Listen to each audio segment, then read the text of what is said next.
NEET UG 2026 కోసం national testing agency అధికారిక public నోటీసును విడుదల చేసింది. ఈరోజు మనం ఆ నోటీసులోని ముఖ్యమైన వివరాలను క్షుణ్ణంగా చర్చిద్దాం. ఖచ్చితంగా. ఇది లక్షలాది మంది విద్యార్థుల భవిష్యత్తుకు సంబంధించిన విషయం. మనం కేవలం నోటీసులో ఇచ్చిన సమాచారాన్ని మాత్రమే, అంటే వాస్తవాలని మాత్రమే చర్చిద్దాం. సరే, అయితే ముందుగా ప్రాథమిక విషయంతో మొదలు పెడదాం. అసలీ నీట్ పరీక్ష ఉద్దేశ్యమేమిటి? నీట్ అంటే national eligibility cum entrance test. ఇది అంటే భారతదేశంలోని అన్ని వైద్య సంస్థలలో అండర్ గ్రాడ్యుయేట్ కోర్సుల కోసం నిర్వహించే ఒకే ఉమ్మడి ప్రవేశ పరీక్ష. ఉమ్మడి ప్రవేశ పరీక్ష అంటే ఏ కోర్సులు దీని పరిధిలోకొస్తాయి? ప్రధానంగా ఎంబీబీఎస్, బీడీఎస్ అంటే మెడిసిన్ మరియు డెంటల్, వాటితో పాటు బీవీఎస్సీ మరియు యానిమల్ హస్బెండరీ కోర్సులు కూడా. సరే. అంతేకాకుండా బీఏఎంఎస్, బీయూఎంఎస్, బీఎస్ఎంఎస్ మరియు బీహెచ్ఎంఎస్ వంటి ఆయుష్ అండర్ గ్రాడ్యుయేట్ కోర్సులకు కూడా ఇదే పరీక్ష వర్తిస్తుంది. అంటే ఆధునిక వైద్యంతో పాటు సాంప్రదాయ వైద్యానికి కూడా ఇదే ఆధారమన్నమాట. ఆసక్తికరంగా ఉంది.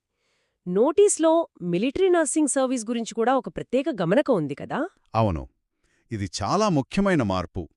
2026లో ఆర్మ్డ్ ఫోర్సెస్ మెడికల్ సర్వీస్ హాస్పిటల్స్లో బీఎస్సీ నర్సింగ్ కోర్సులో చేరాలనుకునే అమ్మాయిలు కూడా. అబ్బాయిలు కూడానా? లేదు, ప్రస్తుతానికి మహిళా అభ్యర్థులు మాత్రమే. వాళ్లు కూడా నీట్ యూజీలో అర్హత సాధించాలి. ఎంపిక నీట్ స్కోర్ల ఆధారంగానే ఉంటుంది. అలాగా. ఇది చాలా మందికి తెలియని విషయం. ఇక అందరూ ఎదురుచూసే తేదీల విషయానికొద్దాం. పరీక్ష తేదీ ఎప్పుడు? పరీక్ష తేదీ మే 3, 2026 ఆదివారం. మే 3. సరే, మరి సమయం?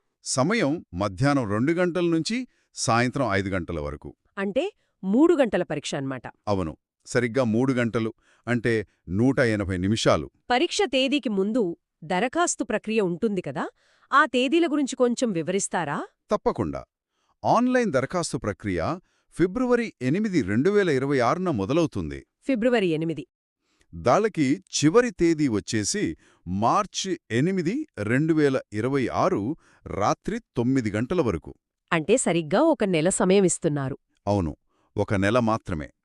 ఇక దరఖాస్తు రుసుము చెల్లించడానికి చివరి తేదీ కూడా మార్చి 8, కానీ రాత్రి 11:50 వరకు సమయముంటుంది. ఒకవేళ దరఖాస్తులో ఏమైనా తప్పులు చేస్తే వాటిని సరిదిద్దుకోవడానికి అవకాశం ఉంటుందా? ఉంటుంది, కానీ చాలా తక్కువ సమయం. మార్చి 10 నుండి మార్చి 12, 2026 వరకు మాత్రమే సవరణలకు అవకాశం కల్పిస్తారు. కేవలం 2 రోజులు. సరే, ఇప్పుడు దరఖాస్తు ఫీజుల వివరాలేంటి? భారతదేశంలోని పరీక్షా కేంద్రాలకు, అంటే జనరల్ కేటగిరీ అభ్యర్థులకు 1700 రూపాయలు. 1700? జనరల్ ఈడబ్ల్యూఎస్ మరియు ఓబీసీ ఎన్సీఎల్ కేటగిరీల వారికి 1600 రూపాయలు. ఇక ఎస్సీ, ఎస్టీ, వికలాంగులు మరియు థర్డ్ జెండర్ అభ్యర్థులకు 1000 రూపాయలు.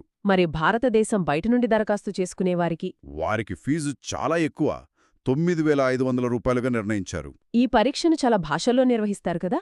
అవును, మొత్తం 13 భాషలలో. ఇందులో ఇంగ్లీష్, హిందీతో పాటు మన తెలుగు, తమిళం, కన్నడ, మలయాళం వంటి ప్రాంతీయ భాషలు కూడా ఉన్నాయి. అంటే అస్సామీ, బెంగాలీ, గుజరాతీ, మరాఠీ, ఒడియా, పంజాబీ, ఉర్దూ కూడా ఉన్నాయి. అవును, ఈ భాషలన్నీ ఉన్నాయి. చాలా మంచి విషయం. చివరగా, విద్యార్థులు అడ్మిట్ కార్డ్, పరీక్షా కేంద్రం వంటి తదుపరి సమాచారం కోసం ఎక్కడ చూడాలి? దీనికి సంబంధించి ఒక ముఖ్యమైన విషయమేంటంటే, అభ్యర్థులు కేవలం అధికారిక ఎన్టీఏ వెబ్సైట్లను మాత్రమే ఫాలో అవ్వాలి. అవి ఏవి? nta.ac.in మరియు neet.nta.nic.in, ఈ 2 వెబ్సైట్లు మాత్రమే. సరే.